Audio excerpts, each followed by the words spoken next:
beautiful souls. Well, the lighting in here is terrible, so if I look terrible, I'm getting over a cold and a lot of running around and prep for someone I love going into surgery, and we had to like clean and disinfect their room. And so I've been very busy this week and work.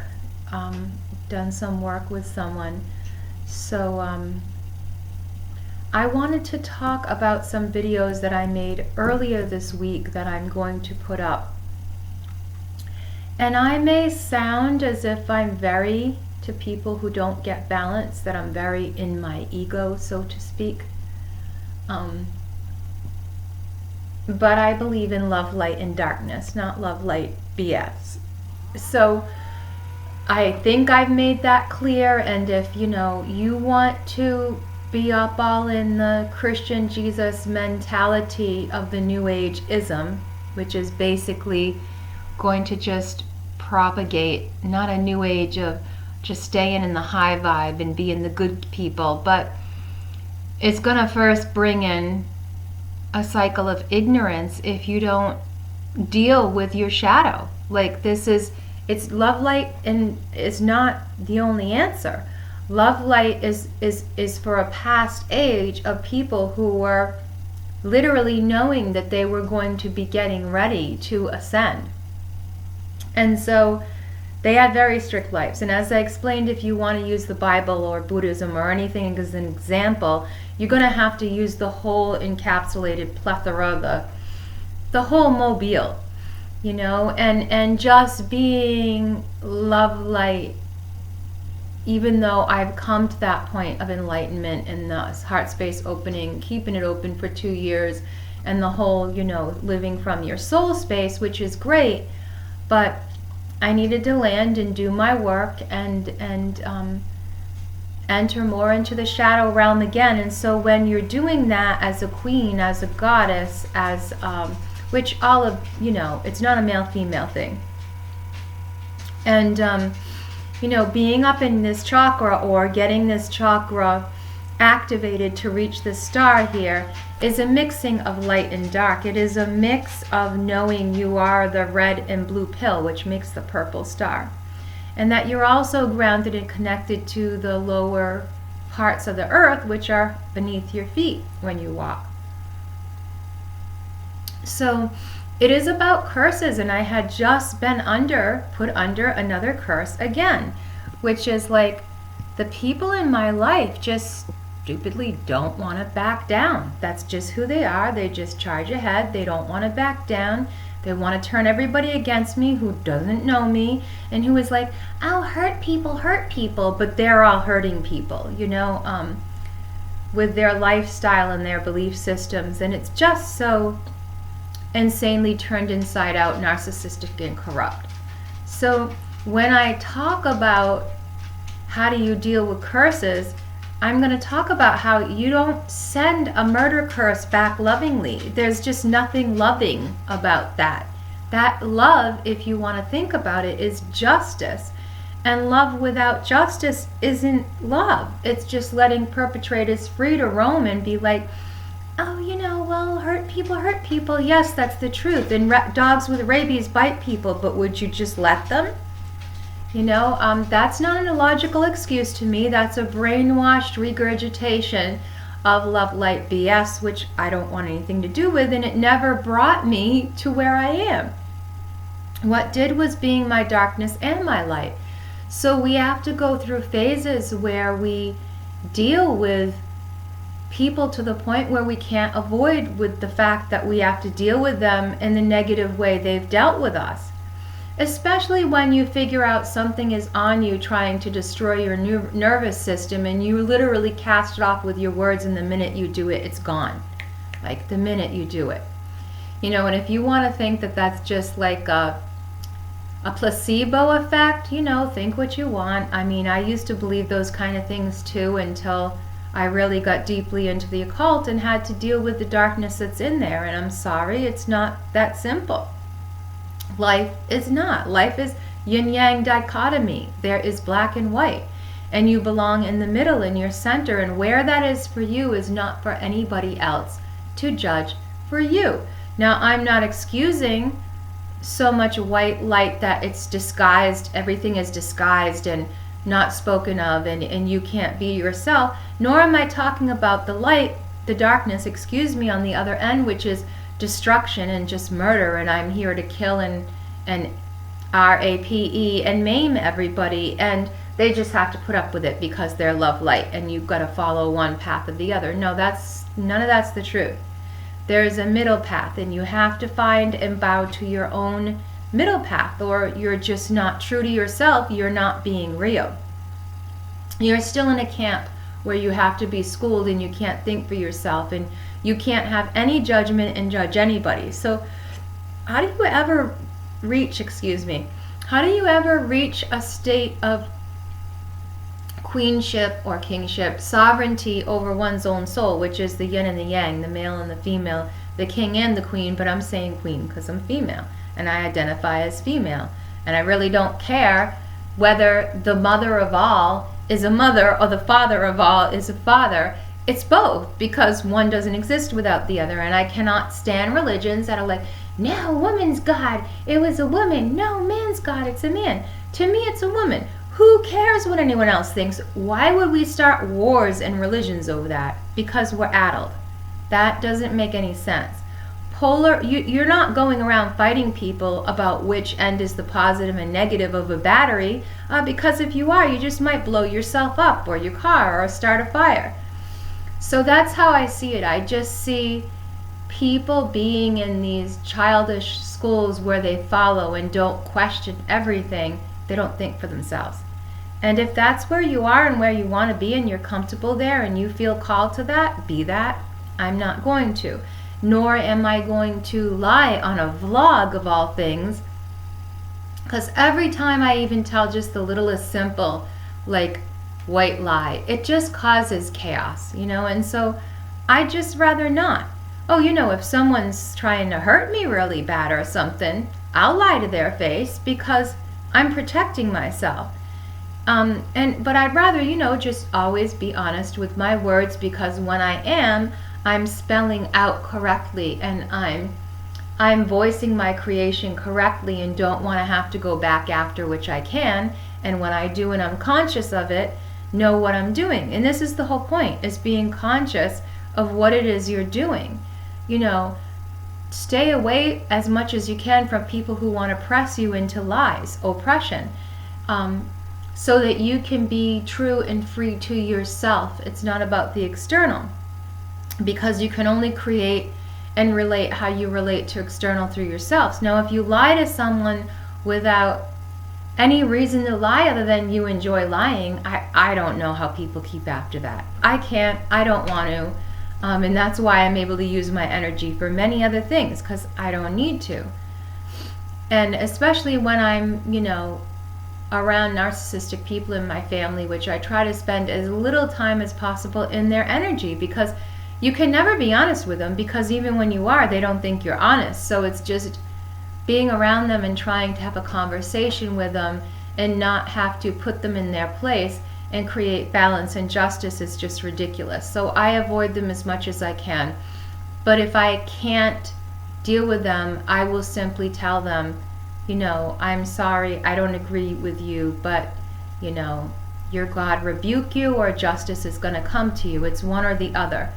Because I don't want to have to live in your domain of lie and narcissism. I'm not doing it. I'm not going to be drugged down. And I've been there before for years on end, where I had to lie just to survive. And it's just stupidity and insanity. And I don't want to live that way. For myself. And it's not about anyone else. It's not about being a good girl, because I don't believe anyone on this earth can be a good girl all the time. You can be to the best of your ability, but when you have to deal with continual corruption, sometimes you've got to be the balance of justice. You've got to be the Libra, and you've got to put your mask on, and you've got to hold the scales up and be like, hey, let the universe decide. I'm sending that shit back to you, or I'm blocking your energy, or you're freezing you, or your ability to do whatever. Or I'm sending back what you sent to me. Because if you sent literally a demon to me And I knew, and I rebuked that thing, and it left like that, and I didn't have to do tons of ceremonies and all kinds of things. I just used my word. Then that's going back to you. And also, when you send out things like that, there is a repercussion. Unless they're working for you, you know you got them under your feet and they're basically your dog. And I think when an energy gets wind of the fact that they're dealing with a just person and that their energy and their life force that they take from people is going to be thwarted and taken, and it's going to be pointless that they do what they do because they're not going to gain more power, they leave. I've dealt with poltergeists that way, you know, sent them back to where they came from, and then it comes back that I heard about, you know, where it ended up, and that was kind of funny. And like I shared in this next video I will be posting, that you know, that's one of those love light people that says they're love light people. But the problem is when you do this, you don't see your own darkness and your own corruption and your own, as I was before, your own, you're stuck in this ability, this disability, I would say, of not being able to see your shadow and your light and how you can be balanced and be in your highest potential. And I'm not going to be lying to people, because that's not your highest potential. You're blocking yourself from being able to be free and to be open and to be in your highest potential and energy. So I may sound a little angry, pushy, aggressive. I may talk about myself as a goddess, but that isn't putting myself over anybody. It's about chakra and energy balance and polarity. You know, like my male and female are married. So I want to keep them together, and I want to keep them one. So that's acknowledging that there's a path to get there, and there's both light and darkness on that path. And I will deal with someone, as people who know me can tell you, for a very long time put up with their degrading energy and their evil. And I would rather sting myself first before I have to sting somebody else. But now that I'm older, I'm just in my justice mode. I'm just in my sovereign and my queen mode. And I have said, like, as I relate to the universe as a womb, whether you want to call that a male, a female, or hermaphrodite, it doesn't matter to me. I don't care. I don't think it cares. And I don't think it really matters, but I deal with it as a primordial goddess, because we don't call Mother Nature Father Nature, you know, and we don't consider the womb a male part. So I'm not putting men down in any way. I'm just saying, when I give this video, that's how I relate. And I really shouldn't have to do a whole nother video on polarity, but I took my videos on polarity down. So I'm reiterating here for people that come on and find and don't understand alchemy, don't understand what it is to have your upper and lower condense in together, solidify, and then, you know, heal and open up all the other chakra. So having this attack, I had to go through immense pain again.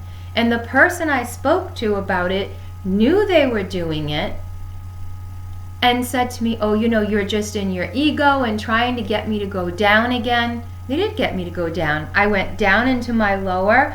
I felt all the anger and the things they put on me once again. I realized myself healed and empowered, and I came up. You know, my conscious awareness was able to increase, and I was able to deal with that darkness and then be shown the truth and send that darkness back to that person or that group of people or whoever it was that sent it. It doesn't matter to me, because sooner or later it always shows up and I figure it out, like the poltergeist. So now, like the energies in my room dealing with narcissists, or like my good genie, I call it, because it's in my teapot, it's in my tea kettle, weirdly enough. I think I mentioned before, I went on a hike at some burial grounds that have been pretty much destroyed, in like a Walmart and a Lowe's were built on top of them. And then, you know, a lot of that area was wrecked, and it had a lot of ancient, even structures of stone foundations and stuff in the ground, and you know, burials set up and stone rings and stuff. And so I felt something there, and when I feel something, I talk to it. If it doesn't feel malicious, I just acknowledge it and then ignore it. And there was a few times there when I would smell awful smells of sulfur, and I would say, look, if you're trying to, do something from the death or the negative realm, you're not going to affect me, because I'm in my heart and soul space, and I know myself, and I'm not scared of you. So, like, either you can leave or do, whatever, but you're not going to trip me up. So that day, I went immediately after that. I left that land, hadn't cleansed myself yet. I went over and went to a Walmart and bought a tea kettle, electric one, because I needed one. And I was so happy of my tea kettle. And I can remember getting in touch with that other person's mind, because I still do. And they were like, oh, you think you're so something because you got a tea kettle. And then when my energy came up, and my Kundalini rose, and it had me flat on my face, and it's like, repeated that, and was like, it is wonderful and beautiful to have a tea kettle, but that's not where you should be. You should be like rejoicing in the fact that the whole world is yours, and that you just went out to burial mounds and brought yourself home a tea kettle that a spirit decided to occupy. And it turns on and makes me tea when I want. And it clicks even while it's unplugged. So I keep it unplugged because I don't want it running on and off all day when I'm not there. And I've left my door open so my parents can, could hear and see if it ran. They've never said anything. And so I keep it unplugged because I'm not going to play games with electrical bugs. But also, the thing clicks when there is no energy going into it, and I speak to it and talk to it and thank it, but I don't want any tea right now. Or sometimes it's plugged in, it'll turn on, and I'll be like, thanks, I want some tea. But it's taking me years and years as a scientific, rational, very rational minded person who loves science and studying and learning. Like my field was medical, OBGYN, and I never became one because I didn't finish school. I had 6 children, and I was very ill myself. And after I dealt with a miscarriage, I got really, really sick, and I'm just like, I'm not going to do this. I'm not even going to be a doula. I'm just going to give all this up.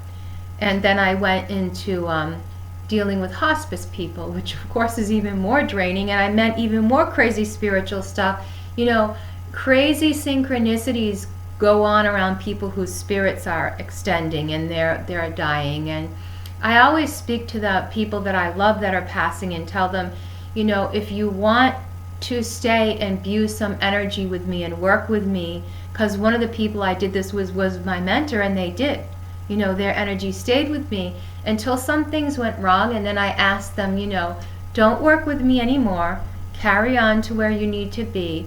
And I will always know that you love me and that you're here for me. And if I need you, I will ask for you.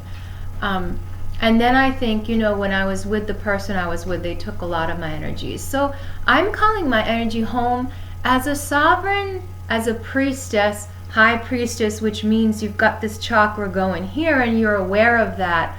And you're just having to use your voice to mage now. That's what a high priestess is, or a high priest if you're a male. I don't see it as I'm the head of this group or the head of this cult, and I had to do all these crazy things to all these people to get there, blah, blah, blah. No, I don't believe in that.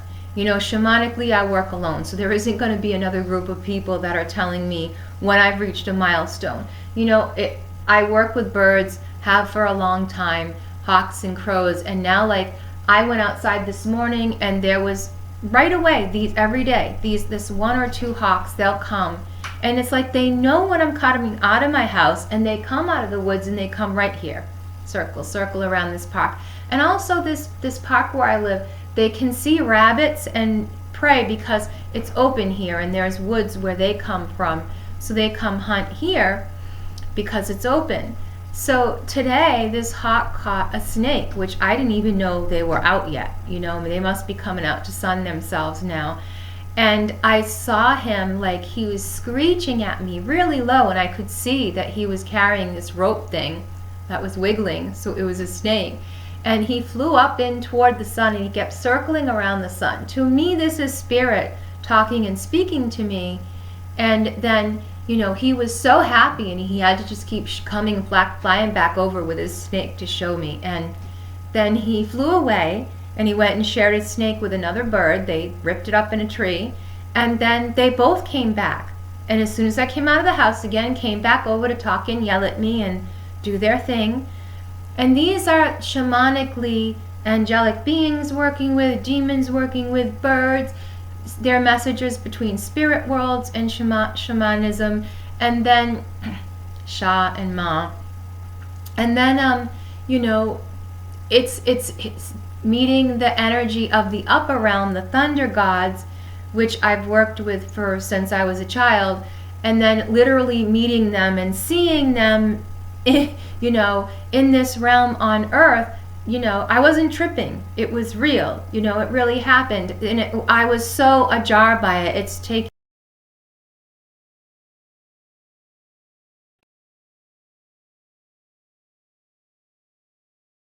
I'd never done any of this stuff. I don't know if I'm doing something wrong or right. And so I had to hear logically, you know, through many different things, innuendos and synchronicities, and then science studying about death mounds, that what I was doing was right. It was correct, and it was the right thing. And that's just growth here. It's neither here nor there. So when I put up these videos, I may seem like I'm very, you know, being tough and rough again.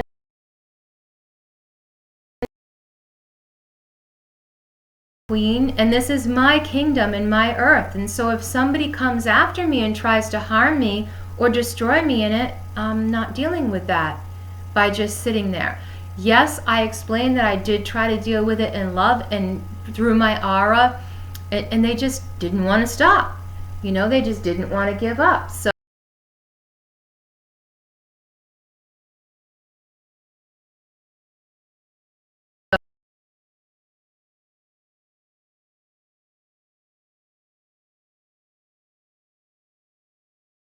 in my kingdom, for my peoples, for my energy and me. And I'm also going to call and take my energy back, because it never belonged to them in the first place. It was a gift from my ancestors. It's a gift from my matriarchal lineage. And my mom and my matriarchs in my family have wrongly used that energy.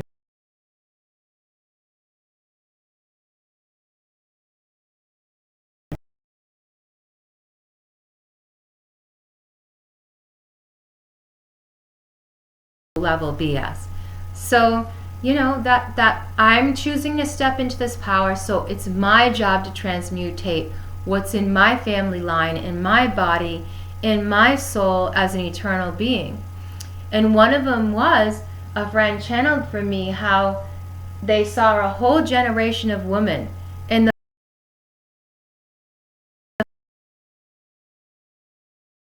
being told, no, you can't walk through the fire, you can't walk through the fire. And so the fire destroyed them. But I chose to walk through the fire.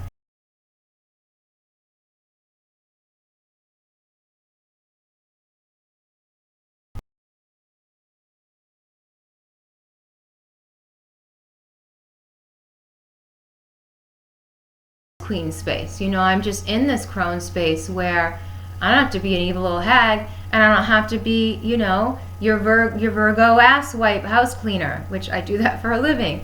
But my place is as in my head of astrology, in my head, in my purple, in my yin yang together, my red blue pill together, my purple, my crown. I have to be both. And nobody else can interpret that but me, through my body, soul, and spirit, my unity of all those things.